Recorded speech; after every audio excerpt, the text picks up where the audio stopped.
Sometimes we need to add a little bit of contrast in a portrait photo, either on the entire photo or on a specific part of the photo. And of course, you might think, well, to add contrast, we go to Image, Adjustments, Brightness, Contrast, and affect the contrast there. And obviously, that does make a bit more of a contrast in the photo. The darks get darker, the lights get lighter. And if you go to the left, you kind of have a more flat-looking photo. However, a better way to add some contrast that's a lot more customizable is to either use a layer blending mode with a new layer or to use an adjustment layer. So go ahead and open up some photo that you think needs a little bit more contrast. And first step is you just press Ctrl J on the keyboard or Command J on the Mac, Ctrl J on the PC. That'll duplicate the layer. Then change the layer blending mode up at the top, near the top of the layers panel, and change that to soft light, and it adds a lot of contrast throughout. And if you think that's too much, you can adjust the opacity right here. Bring it down a little bit. You can also add a mask. So if you hold Alt on the PC or Option on the Mac and click the Add New Layer Mask icon on the bottom of the layers panel, that adds a layer mask, but instead of it being white, it's filled with black by default. So because we held down Alt or Option when we created it, now we can see through to the bottom layer. However, we want to selectively bring back specific areas, so choose the brush tool and choose a nice soft edge brush, hardness set to 0. And then we want to paint white so it brings back some of those pixels.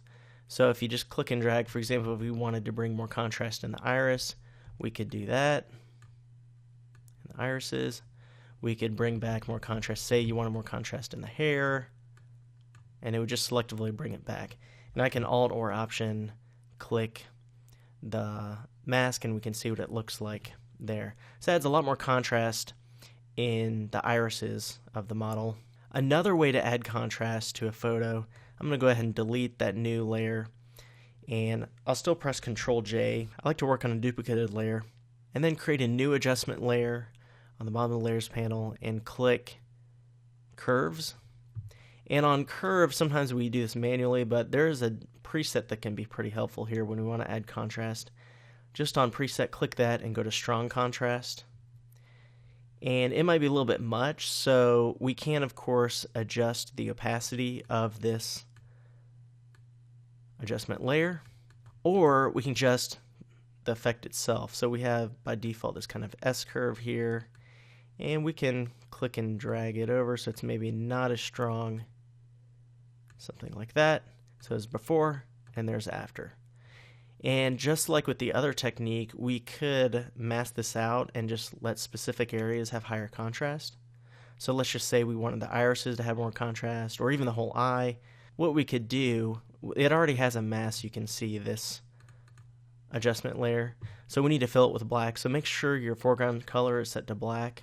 If it's not, you can press D, and that'll make white the foreground and black the background. Then you can press X and it'll flip them, or just click the foreground color and drag it to black.